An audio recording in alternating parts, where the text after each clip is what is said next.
여러분, 이제 사무엘 선지자가 이스라엘 백성들을 미스바로 불러 모았어요.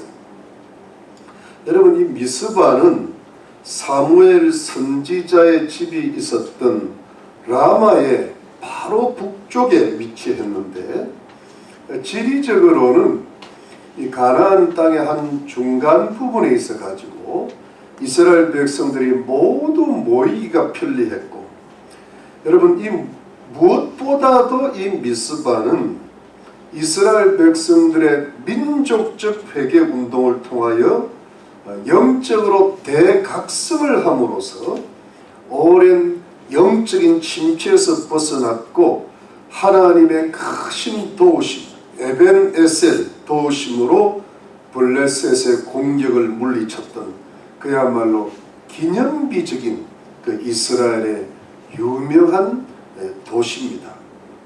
이런 뜻깊은 미스바에다가 이 사무엘 선지자가 이스라엘 모든 백성들을 불러 모았는데요. 왜 그랬을까요? 왜 불러 모았을까요? 그것은 이 하나님 앞에서, 이스라엘 모든 백성들 앞에서 제비를 뽑아가지고 하나님께서 이스라엘 왕으로 택하신 사람이 바로 사울이라는 것을 이스라엘 백성들에게 공식적으로 알리고 선포하고자 했던 것이죠. 그래서 이 사무엘 선지자가 이제 제비 뽑기를 해야 되는데, 그 이스라엘의 왕을 세우려고 하는 이스라엘 백성들의 영적인 상태가 어떻다는 것을 다시 분명하게 짚고 넘어가고자 했습니다. 여러분, 18절 19절 다시 보죠. 18절 19절에 보니까 10장입니다. 10장에 이스라엘 자손이 이르되 이스라엘 하나님 여호와께서 이같이 말씀하시기를 내가 이스라엘을 애굽에서 인도하여 내고 너희를 애굽인의 손과 너희를 압제하는 모든 나라의 손에서 건져내었느니라 하셨거늘 너희가 너희를 모든 재난과 고통 중에서 친히 구원하여 되신 너희 하나님을 오늘날 버리고 이러기를 우리의 왕을 세우라 하도다. 그런즉 이제 너희 집안으로 천명씩 요 앞에 나오라 하고. 여러분, 이것이 무슨 뜻인가 하면 하나님께서 이스라엘의 왕이셨을 때, 하나님께서 이스라엘 백성들을 애굽에서 인도하여 내주시고 하나님께서 이스라엘 백성들을 애굽과 주변 모든 나라들의 압제와 재난과 모든 고통으로부터 친히 직접 구출하여 주셨는데도 불구하고 이제 와서 너희가 하나님을 저버리고 하나님의 은혜를 망각하고 인간을 이스라엘의 왕으로 세워달라고 요구하고 있다는 것을 분명하게 알리고 짚고 넘어가는 장면입니다. 여러분, 사무엘 선지자가 이렇게 한 이유가 이스라엘 백성들이 하나님을 버리고 인간의 왕을 세웠을 때 반드시 앞으로 이스라엘 나라에 심각한 부작용과 폐해가 있을 것이라는 것을 미리 암시하고 경고하고 있는 것으로 보는 것입니다. 반드시 문제는 있을 거다. 그렇지만 하나님께서 너희들의 요구를 들어 주시는 것뿐이다. 이렇게 말을 합니다. 사무엘이 이렇게 말을 해놓고는 제비 뽑기를 시작합니다. 여러분, 오늘 본문은 제비라는 말이 없는데 이 뽑았다는 말을 볼 때는 분명히 제비 뽑기입니다. 여러분, 성경에 보니까 제사장의 이 옷이 에봇이라 하는데 그 에봇에 있는 것이 붙어있는 것이 우림과 둠림이라는 보석이 붙어있는데 이것은 하나님 앞에 이렇게 가부를 묻는 그런 그 선물이에요. 그러니까 yes or no로 하나님 전쟁할 거야 말 거야, 하라 말라. 자세한 것은 묻지 않습니다. 근데 이건 제비 뽑기가 맞습니다. 근데 이 제비 뽑기가 하나님의 전적인 섭리에 의해서 나타난다는 확신에 근거하고 있는 이스라엘 백성들이 하나님의 뜻을 묻는 성경적 방식이었어요. 이 구약에도 많이 있고 심지어 신약에도 12사도 중에 한 사람인 가롯 유다가 예수님을 배반하고 죽었을 때 마띠아를 제비 뽑아 얻었다는 기록이 사도행전 2장에 있습니다. 그래서 여러분 그 결과가 어떻게 되었을까요? 여러분 제비 뽑기를 해보니까 첫 번째로는 이스라엘 12지파 중에 베냐민 지파가 뽑혔어요. 두 번째는 베냐민 지파 중에서 마드리의 가족이 뽑혔어요. 그리고 세 번째로 보이는데 마드리의 가족 중에서 기스의 아들 사울이 뽑혔던 겁니다. 결국 여러 번 반복해서 제비를 뽑았는데 결국 뽑혔던 사람이 누구였냐면 사울이었어요. 이것은 사무엘의 기도 응답과 백성들의 제비 뽑기가 일치했던 거죠. 이것은 무엇입니까? 하나님의 뜻이 사울에게 있었던 것을 가르쳐 주는 겁니다. 그래서 사람들이 사울을 왕으로 세우려고 찾았는데 사울을 찾을 수가 없는 겁니다. 왜냐 하니까 사울이 자기가 이스라엘의 왕이 되는 게 너무 황송하고 또 자기는 이스라엘 왕이 될 자격이 없는 사람이라고 너무 겸손했던 나머지 숨었어요. 여러분 사울이 하도 꽁꽁 숨으니까 사람들이 찾을 수가 없습니다. 이것도 여러분 오늘 성경에 보니까 하나님의 도우심을 입어서 하나님의 음성을 듣고 찾았다고 되어 있습니다. 아마 사무엘이 기도했을 거고 사무엘을 통하여 가르쳐 주신 것 같아요. 행구 사이에 숨었느니라. 행구는요 여행자들이 갖고 다니는 짐꾸러미입니다. 요즘 어떤 그 배기지라고 그런 거잖아요. 그러니까 거기에 이제 미스바로 사람들이 모이니까 짐꾸러미를 들고 왔는데 거기 그냥 폭 들어가 숨으니까 찾을 수가 없는 거예요. 그런데 여러분 하나님께서 짐꾸러미 속에 숨었다 가르쳐 주십니다. 여러분 하나님은요 숨어도 반드시 찾아냅니다. 그렇게 해서 사울이 제비 뽑히고 숨었던 사울을 찾아내서까지 사울을 하나님께서 세우신 이스라엘의 왕으로 세우고 선포하고 온 백성이 이스라엘 왕 만세를 부르고 있는 장면이 오늘 나오고 있는 겁니다. 이것이 사울이 이스라엘의 온 백성들 앞에서 이스라엘의 왕으로 공식적으로 선포되고 널리 알려지는 장면이었던 것이죠. 그래서 여러분 이제 사울이 이스라엘의 공식적인 왕이 되었는데요. 그런데 여러분 정작 문제가 하나 있었어요. 그것은 뭐냐 하니까 사울이 분명히 왕이 되기는 되었는데 그래서 이 사울을 이스라엘의 왕으로 인정하고 벌써부터 이제 이 사울을 따라다니는 그런 용사들이 있어요. 왜? 나라를 구해야 되니까. 왕을 세우신 목적이 나라를 구하라고 지금 세웠습니까? 그런데 비류들이라고 했다는 거예요. 요즘 말로 뭐 불량배도 될 수 있고 뭐 이렇게 좀 하여튼 반골들이 있단 말이에요. 사울을 왕으로 인정하지 않고 도대체 이 사람이 어떻게 우리를 이 적들로부터 구출을 하겠느냐고 멸시하고 조소하는 사람들이 또 있었던 겁니다. 여러분 이것은 무엇을 뜻하는 것일까요? 여러분 이스라엘의 어떤 사정과 형편을 뜻하는 것일까요? 여러분 이것은 비록 사울이 백성들 앞에서 하나님께서 세우신 이스라엘의 왕으로 뽑히고 선출되고 선포되었다 했더라도 사울이 왕으로 왕 제도를 만들고 사실은 이게 오늘 본문에 보니까 25절에 사무엘 선지자가 왕의 제도가 이렇다.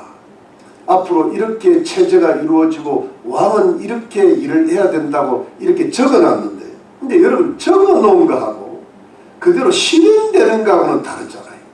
시간이 한참 걸리죠. 여러분 왕권 중심의 강력한 나라가 만들어지기까지는 시간도 걸리고 사람도 필요하고 용사들도 모아야 되고 여러 가지 제도가 필요하고 조직이 필요하고 또 재물도 모아야 되고 하여튼 이런 것들이 다 갖추어져야만 하죠. 근데 지금은 이제 시작일 뿐이에요.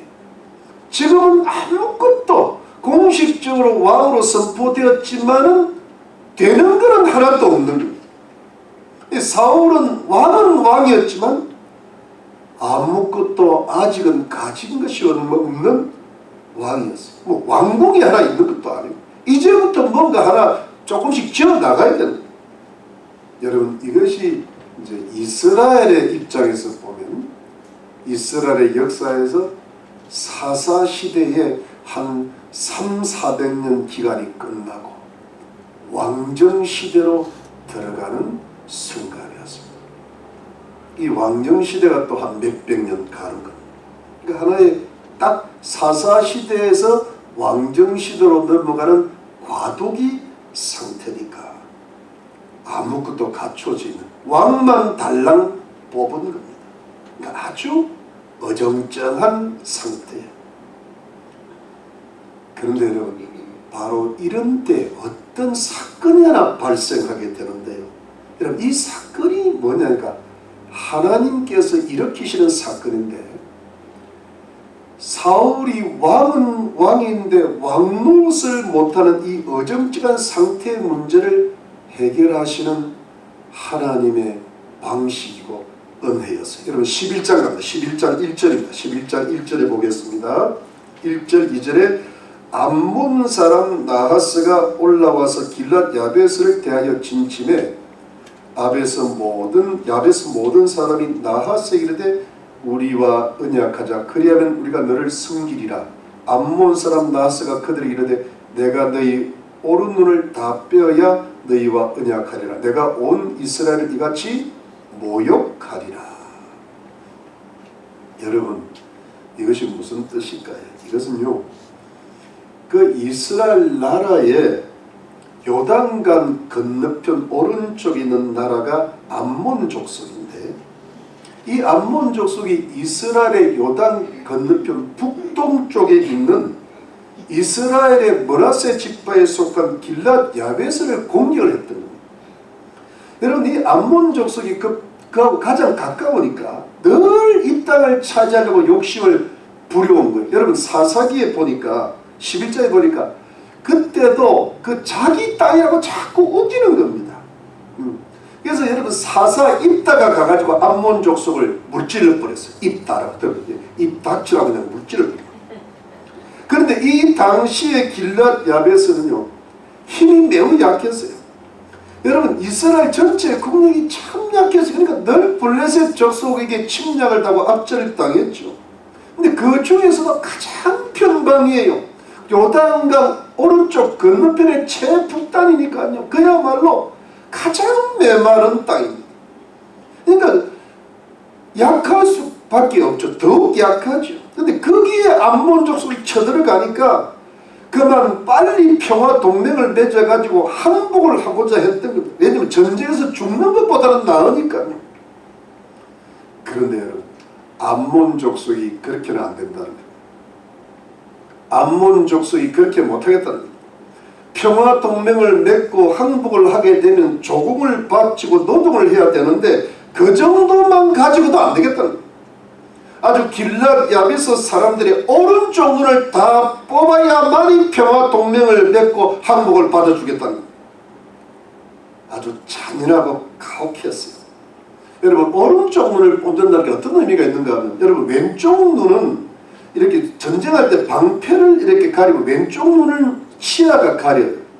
그리고 오른쪽 눈으로 전방을 보면서 칼과 창을 써야 되는데 오른쪽 눈을 빼버린다는 것은 전쟁을 수행할 수 있는 기능을 완전히 상실시켰다는 뜻이거든요.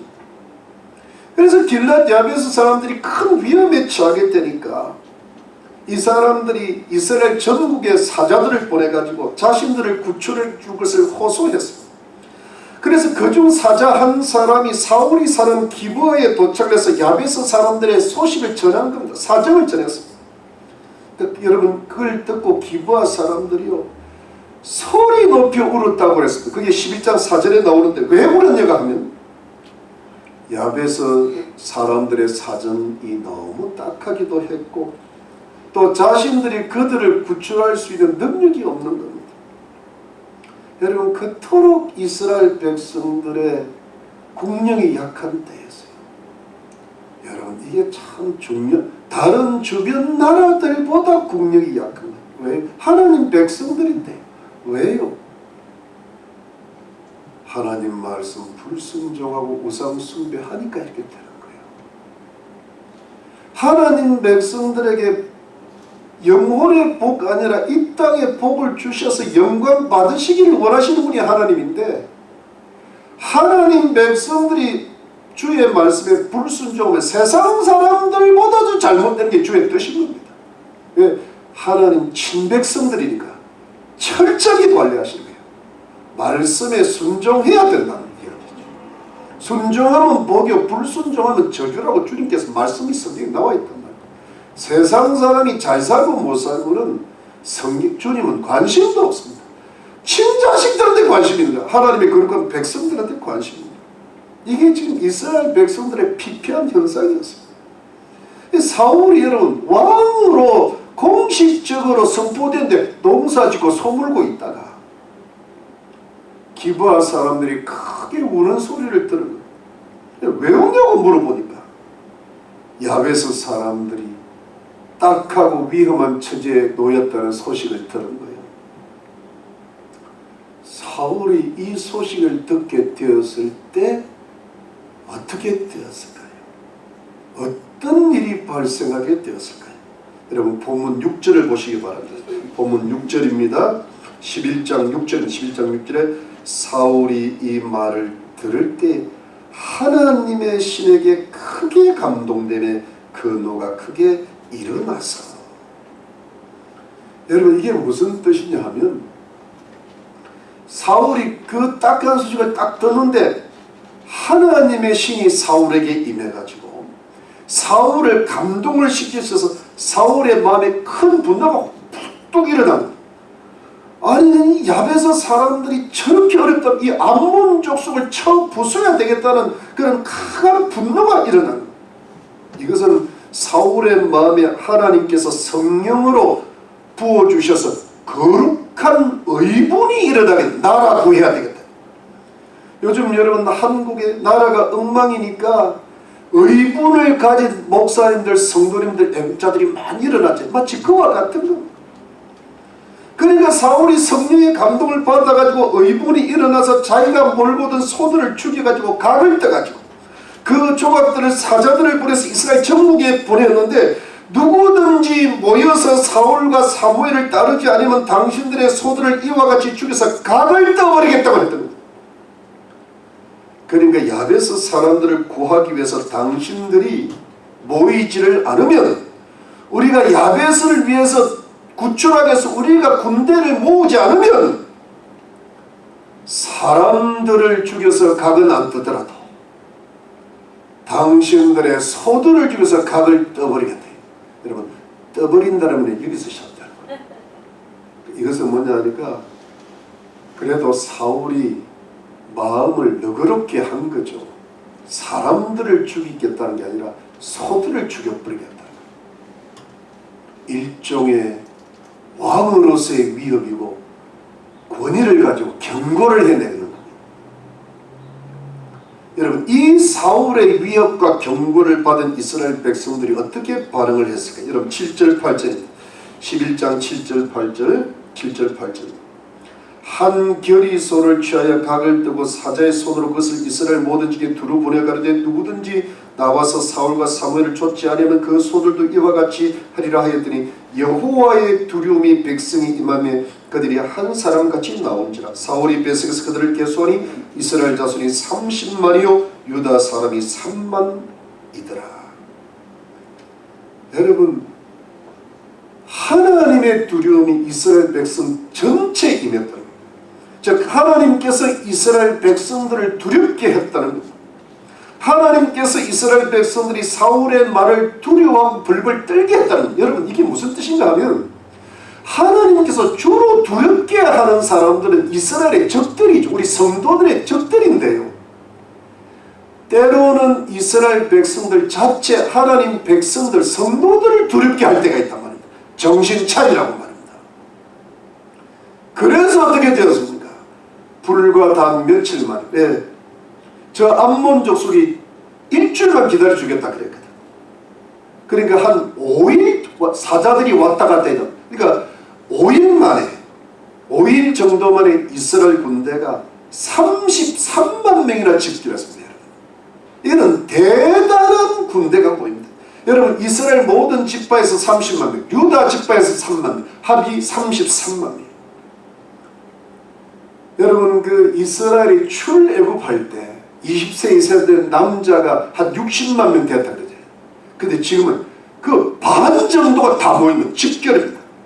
그야말로 길랏 야베스의 서쪽 요단강 서쪽에 베색이라는 그 베색에 33만 명 대군이 집결한, 그야말로 단 며칠 만에 사울 왕의 말이 두려워가지고 군사들을 각 지파들이 이끌고 집결을 했지요.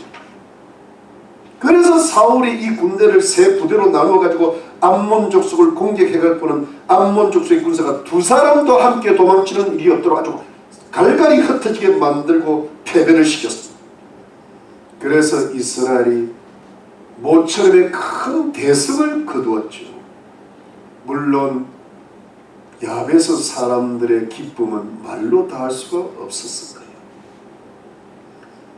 사랑하는 성도님들, 바로 이것이 사울이 이스라엘의 왕으로서 처음으로 길랏 야베스 사람들을 암몬과의 전쟁에서 구출해내었던 사건입니다. 첫 전쟁에서 대승을 한 겁니다. 그러므로 사랑하는 성도님들, 우리는 오늘의 성경 말씀 속에서 하나님께서 어떤 영적인 교훈을 이 시간 우리에게 주시고 계시는 것일까요? 여러분, 그것은 하나님께서 먼저 하셔야만이 될 수 있다는 겁니다. 하나님께서 먼저 하셔야만이 우리들의 일들이, 우리 하나님 백성들의 모든 일들이 되어질 수 있다는 것입니다. 여러분, 이것을 믿고 깨달으시기를 바랍니다. 여러분, 이것이 무슨 뜻입니까? 가만히 한번 생각해 보세요. 사울이 사무엘 선지자에게 가르쳐 주신 하나님의 뜻을 따라 비밀스럽게 개인적으로 기름 부음을 받아 이스라엘 왕이 되었었잖아요. 기억하실 겁니다. 근데 물론 여기까지도 전적으로 하나님의 뜻으로 하나님의 인도하심으로 되었거든요. 잃어버린 암나기들을 찾으러 갔다가 우연히 사무엘 선지자를 만났다가 이스라엘의 왕이 되고 돌아온 거예요. 암나기를 찾으러 갔다가 왕대에서 집으로 돌아온 거예요. 이것은 전적으로 사울을 하나님께서 인도하시고 역사하신 섭리죠. 사울이 자기 스스로 왕 되려고 한 것도 아니고 왕이 된 것도 아니잖아요. 하나님께서 먼저 하시니까 사울이 왕이 된 것이죠. 여러분, 이 말씀 믿으시죠? 근데 공식적으로는 어떻습니까? 사울이 이스라엘 백성들 앞에서 여러 번 제비 뽑기를 하니까 왕으로 선출이 되었죠. 제비 뽑기에 역사하시고 인도하시는 하나님의 섭리 가운데 제비 뽑힌 겁니다. 사울이 행구 속에서 꼭꼭 숨었는데도, 아무리 꼭꼭 숨었더라도 다시 찾아내서 세우신 분도 하나님이십니다. 그래서 사울이 이스라엘의 백성들 앞에서 공식적으로 왕으로 선포되고 알려지고 이스라엘 백성들이 만세하면서 환호했던 것도 하나님이 하신 겁니다. 근데 그뿐만이 아니에요.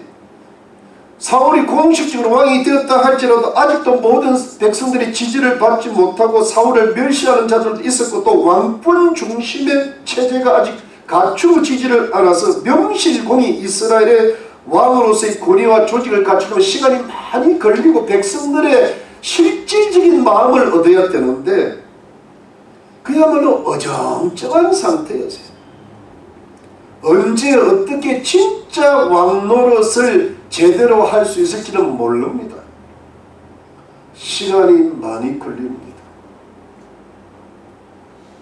그런데 사랑하는 성도님들, 이 일의 해결도 누가 하셨습니까?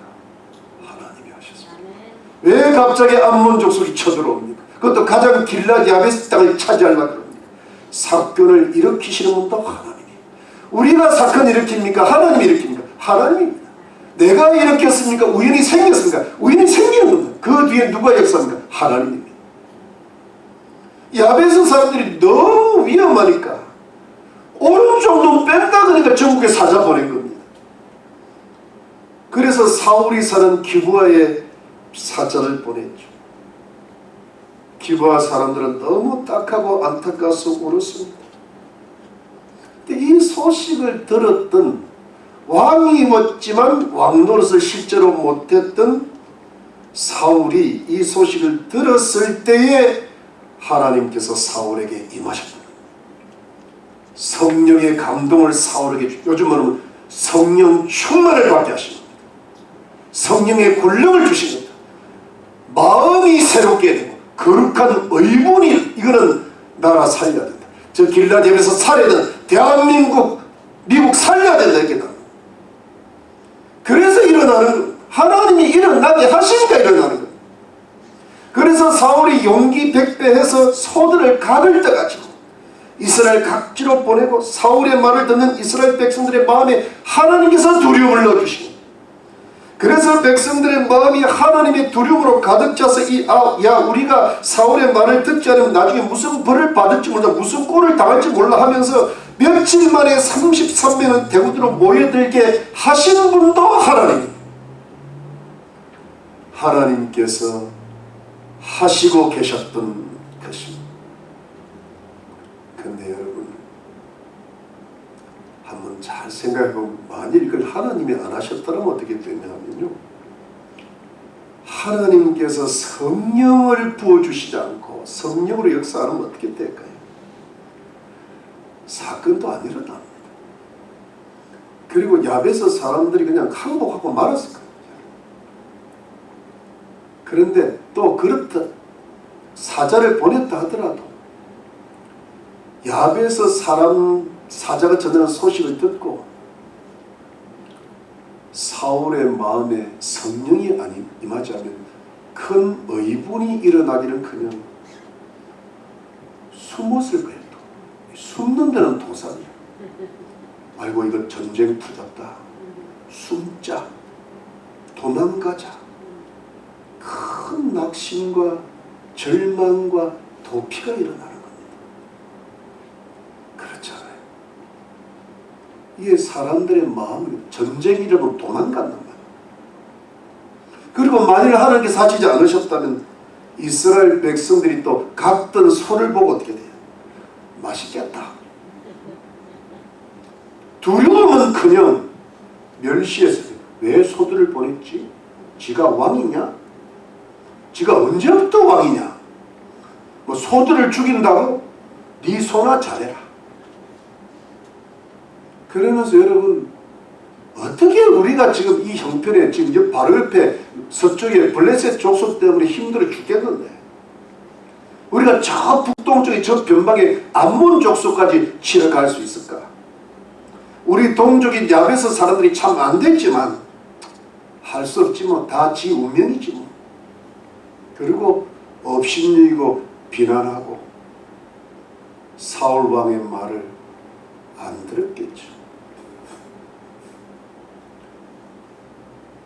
보통 사람들이 이렇게 가는 겁니다. 안 됐지만 할 수 없어. 안 돕니다. 한국 나라가 엉망이도 안 돕는 교회 많습니다. 대형 교회일수록 그렇습니다. 하나님의 심판을 받게 될 겁니다. 그런데 여러분 하나님께서 하시니까 하나님께서 성령으로 크게 임하여 주시니까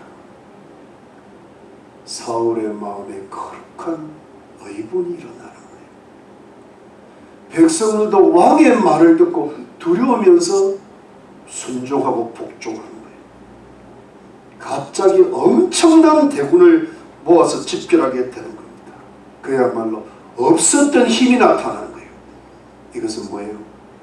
하나님께서 하셨던 기적의 일이었던 것이죠. 그럼 하나님께서 하시니까 되는 거예요. 하나님께서 안 하시면요 걱정만 많고 두려움만 떨리고 여러분, 사람이 비급해지고 나약해지고 슬슬 도망가고 마귀한테 눌리고 악령들의 미혹에 빠지게 되는 거예요. 그래서 여러분, 전쟁에 이기게 하신 분이 하나님이십니다. 여러분, 우리의 인생의 전쟁은 하나님께 속한 것임을 믿습니다. 이 말을 누가 했습니까? 다윗이. 다윗은 항상 하나님이 함께 하시니까 어디로 가든지 이기게 하셨단 말입니다. 할렐루야. 이것이 하나님이 하시는 겁니다. 다윗이 이긴 게 아니라 하나님이 이기게 해주셨는 겁니다.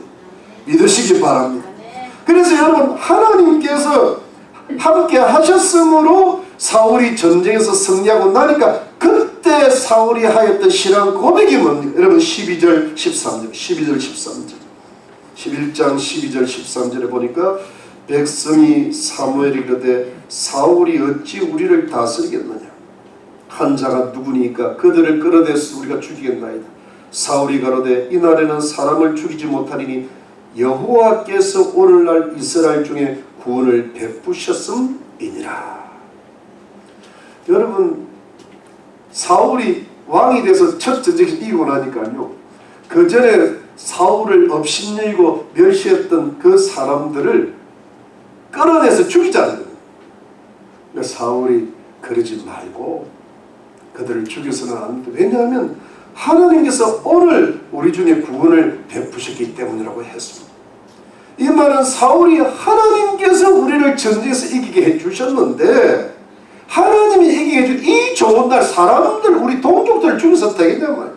그러니까 여러분, 사람이 언제 참 기분이 좋은가 하면요, 하나님이 정말 도와주셔서 이렇게 됐다 그러면요, 마음이 확 기뻐지면서 마음이 너그러워져요. 어떤 원수라도 품을 수 있는 여유가 생긴단 말이에요. 그런데 나는 죽으라고 하는데 잘 안 되잖아요. 그러면요, 뭐 좋아하는 사람도 미워지죠. 근데 미워하는 사람도 좋아지는 건 뭐냐 하니까 하나님이 함께 하셨어요. 성령이 역사하셨어요. 그러니까 하나님께서 함께 하셔서 전쟁에서 이기게 해주신 거니까 이 사람들을 절대로 죽여서는 안 된다고 말을 했다. 왜냐하면 사울의 마음이 너무 좋아진 거예요.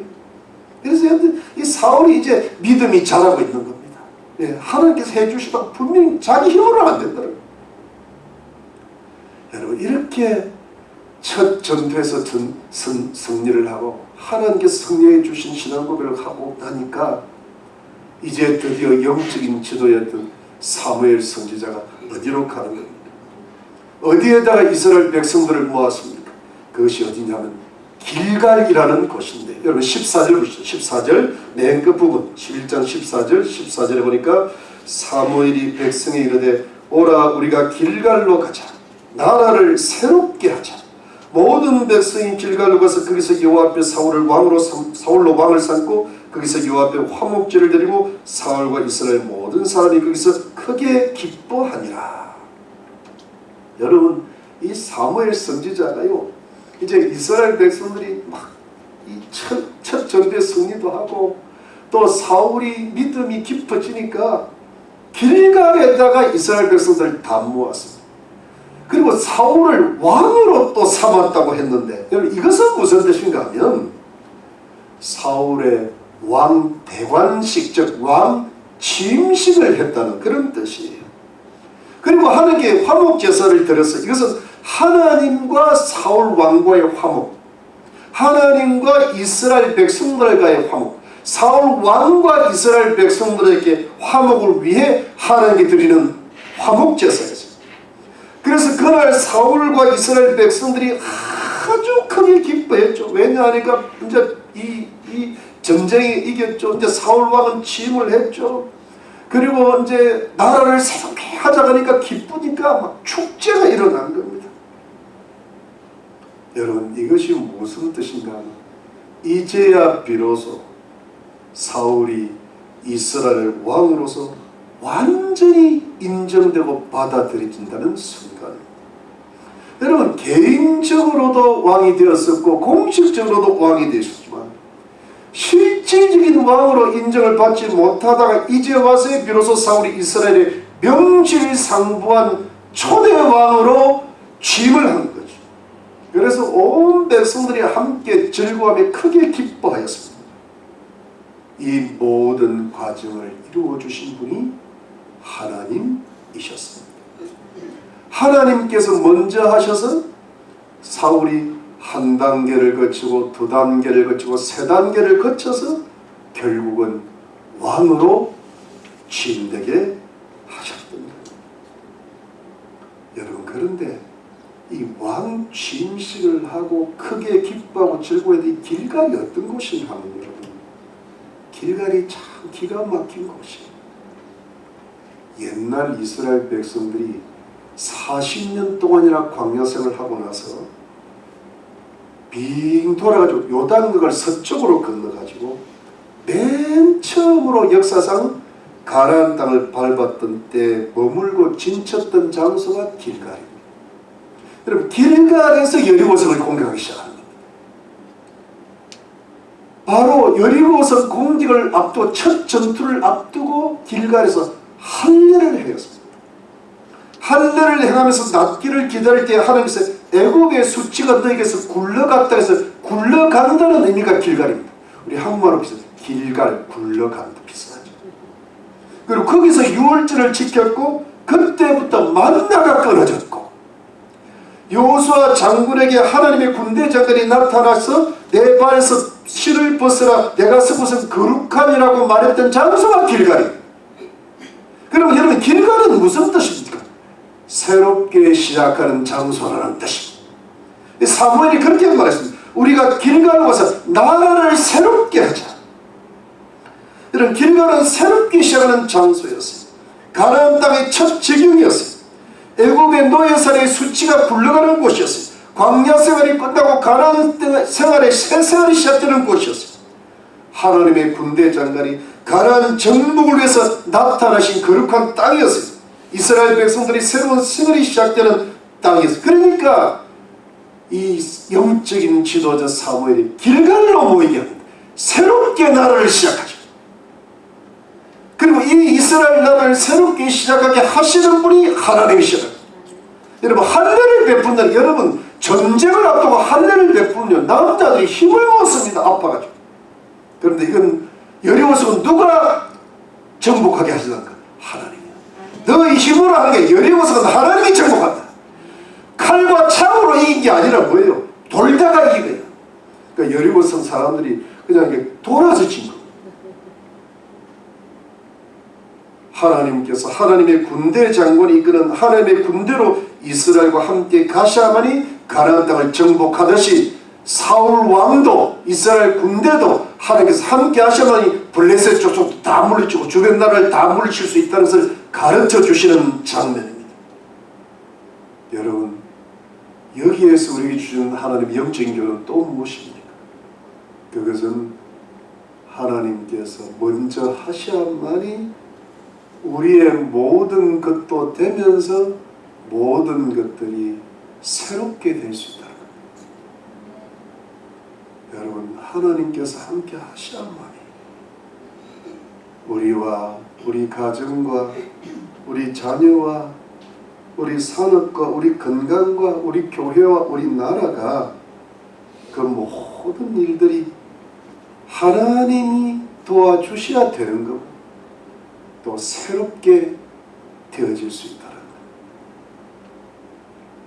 거예요. 여러분, 하나님께서 먼저 하셔야 됩니다. 우리 인생의 운명을 우리가 바꿀 수 없습니다. 운명의 주인은 하나님입니다. 우리가 바꾸려다가는 무리합니다. 우리가 바꾸려다가는 욕심부립니다. 우리가 바꾸려면 하나님의 뜻을 넘어가야 됩니다. 세상 사람들이 그렇게 사는데 우리가 그렇게 살아야 되겠습니까? 우리는 오직 하나님의 뜻과 하나님의 능력으로 해야 되는 하나님의 백성입니다.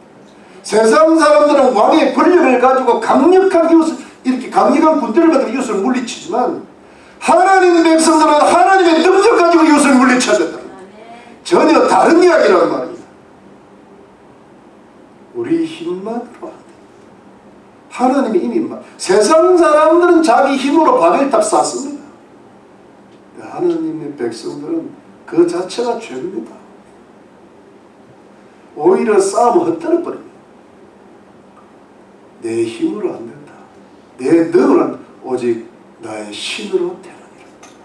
이걸 깨닫게 해주시는 겁니다. 여러분, 우리가 인간적으로 해야 될 일도 있죠. 우리가 인간이니까, 성도님들이니까 앞나기들을 한번 찾아다녀 본다든가, 겸손하여서 행부사에 숨는다든가, 제비뽑기를 해야죠. 미스바에 모이고 길갈로 모여야 돼. 전쟁을 직접 한다든가, 또 마음이 너그러운 원수들을 용서한다든가, 소들을 몰고 다닌다든가. 왜 차를 몰고 다녀야 되잖아요. 원수들을 용서해 준다든가, 여러 가지 우리가 인간적으로 분명히 해야 될 일이 있죠. 우리가 여러분, 우리 성도님들도 가정에서, 직장에서, 교회에서, 세상에서 해야 될 일들이 분명히 있습니다. 그런데 성도님들, 우리 힘만으로는 안 됩니다. 되는 것이 좋은 게 아닙니다. 우리 힘으로 했는데 되는 게 좋은 게 아닙니다. 항상 우리는 하나님을 왕으로 모시고 우리를 다스리시고 이기게 하시는 분은 하나님이시라는 것을 깨닫고 믿고 고백하셔야 되는 것입니다. 하나님께서 먼저 하셔야 돼요. 여러분, 내가 태어나고서 태어났습니까? 하나님이 태어나게 하시잖아요. 내가 죽고 싶어서 죽습니까? 아이고 죽고 싶어라. 못 죽습니다. 지가 죽으면 자살이잖아요. 하나님이 데려가실 때까지는 주구장창 살아야 돼요. 살고 싶다고 살고 죽고 싶다고 죽습니까? 여러분, 이 직장에 내가 왔습니까? 하나님이 보냈습니까? 우리 한번 솔직하게 이야기해보자. 근데 자기가 온 줄 알아요. 노력한 거는 있죠. 근데 하나님이 안 보내주시면 안 되는 겁니다. 믿습니까, 여러분? 지금 있는 집도 아파트도 자녀도 내가 낳고 싶어서 나왔습니까? 쥐가 생겼지. 하나님이 생긴 겁니다. 근데 그 자녀를 내가 키웁니까? 하나님이 키우시다. 믿으십니까? 근데 왜 이렇게 죽고 한 번씩 왔다 갔다 하냔 말이에요. 네. 자기 건 줄 알아. 하나님이 거지. 화를 내는 게 아니고 강조하는 겁니다. 여러분, 하나님께서 모든 것들이 되게 하시고 하나님께서 모든 것을 새롭게 하실 겁니다. 여러분, 뭐가 조금 하나님이 안 하시면요, 뭐가 좀 되는 것 같이 보여도 그건 되어지는 게 아니에요. 또 되었다 손 치더라도 결국은 그건 헛된 결과로 만들어집니다. 여러분, 뭐가 반짝거리고 뭐 잘되고 그것 좋아하지 말고, 그 악인의 형통을 부러워하지 말고, 예수 믿어도 하나님 말씀대로 안 사는 불순종의 사람들이 잘 되는 것도 부러워하지 마세요. 뭘 그런 걸 부러워하면, 우리는 예수 믿는 구원받은 사람들입니다. 그런데 그게 다 공연불이 되는, 공연불. 여러분, 공연불이 뭔지 알아요? 도람이 다 도로 무기라 하라. 인생이 텅 비어요. 여러분, 예수 믿어도 뭔가 텅 빈 것 같은 인생들이 많단 말이에요. 근데 예수님인데 뭔가 좀 알찬 인생들이 있단 말이에요. 그래서 여러분, 아무 열매 없는 인생이 되면 안 되죠. 우리 성도님들의 인생 모두가, 우리 개인적으로 자녀들, 우리 산업, 건강, 모든 것은 반드시 하나님께서 하셔야만 되는 것이고, 반드시 하나님께서 하셔서 은혜를 베푸셔야만 새로워질 수 있다는 것. 자녀도 가문도 새로워질 수 있다는 것을 깊이 깨달으시고 명심하시기를 바랍니다. 여러분, 우리 예수 믿는 것도 우리 힘으로 구원받는 게 아니잖아요. 하나님 은혜로 예수 그리스도를 믿음으로 구원받는 거잖아요. 우리 자력으로 구원받는 게 아니라 하나님이 도와주셔서 우리가 예수 믿고 구원받은 거잖아요. 이게 영적인 가장 근본적인 원리니까, 이 원리부터 시작하면 인생의 원리가 딱 나옵니다. 살아가는 모든 것이 하나님이 은혜 가운데 돼야 우리 인생이 되어지는 겁니다. 우리가 주님을 닮아가는 것도요, 우리 힘으로 못 닮아가요. 하나님께서 사건을 일으키셔가지고요, 그냥 성화 안 되면 안 되게 만들어야 성화되는 거예요. 우리가 우리가 스스로 뭐 조금 잘된 안 돼요. 성화를 만들어 주셔 성화가 되고 구원도 마찬가지, 우리 인생의 축복도 마찬가지. 여러분, 다만 우리가 해야 될 일이 뭘까요? 하나님 앞에 자꾸 미스바로 가야 돼. 미스바는 회개하는 장소. 회개하지 않고는 하나님이 절대로 역사 안 합니다. 회개만이 우리가 살 길이에요. 대한민국이 살 길이고 미국이 살 길이에요. 예수 믿는 사람이 회개를 안 해서 이런 어려움이 생긴단 말이에요. 그리고 어디로 가야 됩니까? 길갈로 가야 돼. 길갈은 새롭게 하려면 하나님만을 의지하고 하나님만을 신뢰해서 하나님이 가난 정보를 해주셔야 돼요. 그러니까 하나님만을 신뢰하는 장소가 길갈. 그리고 여러분, 소를 몰면서 성실하게 일하고 부족한 사람들 이해하고 용서하면서 너그럽게 하고 자꾸 자기를 교만하게 하고 겸손하게 하면서 하나님 앞과 사람 앞에 최선을 다해서 인생을 매일매일 살아가는 것. 자, 그렇게 살아갈 때 하나님께서 우리의 마음의 중심을 보시고 우리의 믿음의 노력을 보시고 하나님께서 크게 성령을 부어주셔서 하나님의 방법으로 우리 인생에 새롭고 놀랍고 큰 기적의 일들을 베풀어 주시고 우리 인생의 모든 운명을 새롭게 바꾸어 주실 줄로 믿으시기를 바랍니다. 여러분, 하나님께서 하실 줄로 분명히 믿으시기를 바랍니다. 그래서 여러분, 우리 하나님께서 먼저 하신 우리 모든 성도님들의 인생에 모든 일이 잘 되고 모든 일이 새롭게 되어지는 하나님의 크신 은혜와 축복의 역사가 풍성하게 임하시기를 예수 그리스도 이름으로 축원합니다.